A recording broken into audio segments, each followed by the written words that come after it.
Okay, ready? Yep. Yeah.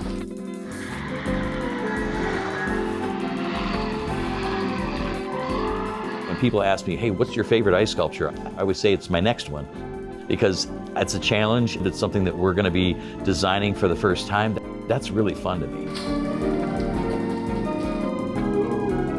I've been trying to figure out who I am my whole life. And it's been great. It's been a great journey.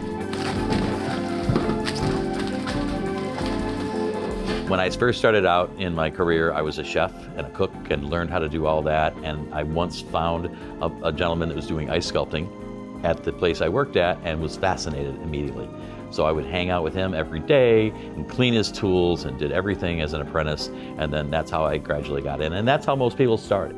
Going to the ice sculpting was kind of honing it down, specializing in one field. Some people specialize in pastries or cold food, and I specialized in really cold food, the ice.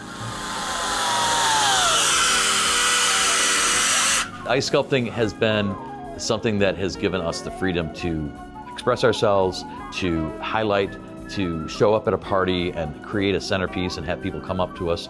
So the wonderful thing about the ice sculpting that I realized during COVID was that it wasn't so much the money that we were getting paid, it was the intrinsic value of people coming in and saying, great job, you really made the party great, or we really enjoyed taking our photographs with it.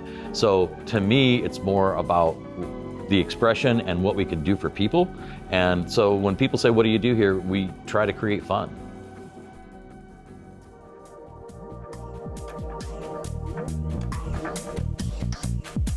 So the ice sculpting tools have changed quite a bit over the years.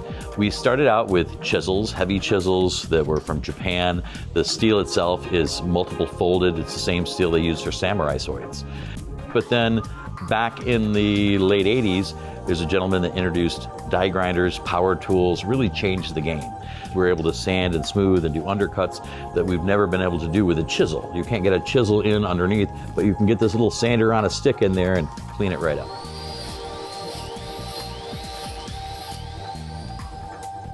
We were buying ice from Muskegon they were using for fishing boats, which they didn't care, it was just ice, and literally we'd get a block with like a fish or something in it, or a piece of wood or whatever.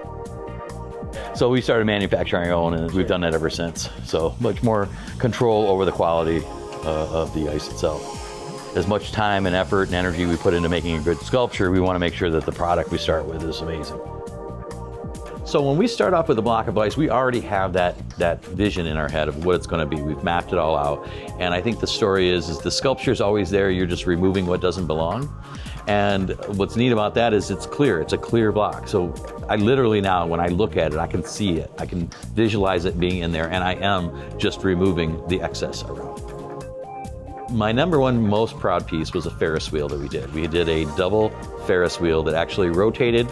It worked. It had 12 individual carts, and everything on the Ferris wheel was ice except for the motor that turned it. And we did that for Ripley's Believe It or Not with Dean Cain back in the day. We also did a full working pool table that we shot pool on. But I think that's probably the key one that's really kicked us off into the animatronics and the motion sculptures, because most times people look at a sculpture, they say don't touch it, it's just for visuals. And our whole television series was about sculptures that you could touch and interact with and have fun with.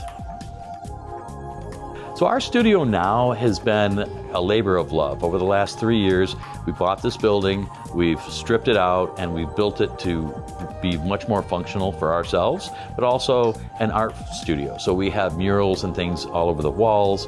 We've designed it even on the outside. We have a giant zipper painted on the outside because when we first looked at it, that's all I could see because the bricks overlapped is a zipper.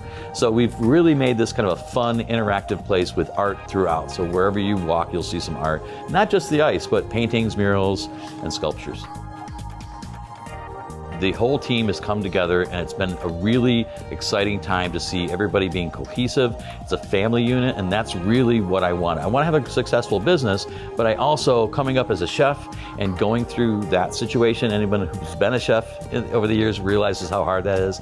And so we've tried to get this toned down so the hours aren't so exhausting. You're working in cold and wet environments. We want to make sure that this is a fun and safe place for people to work, and that they look forward to coming to work and not dreading it.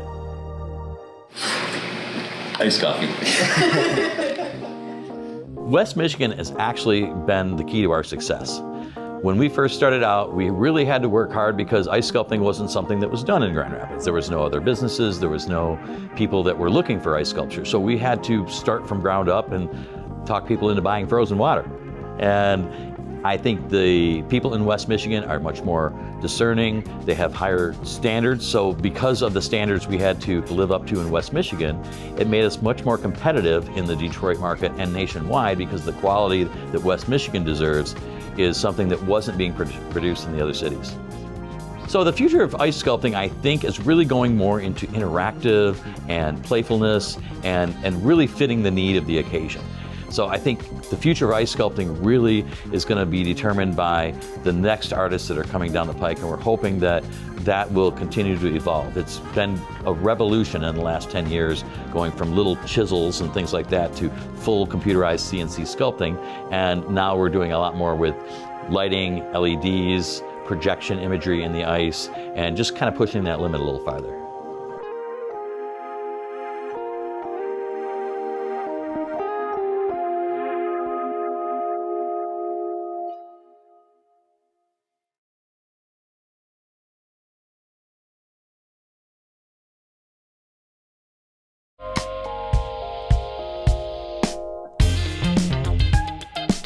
Celebrating vibrant people, captivating places, and remarkable things. This is Living West Michigan. I'm all about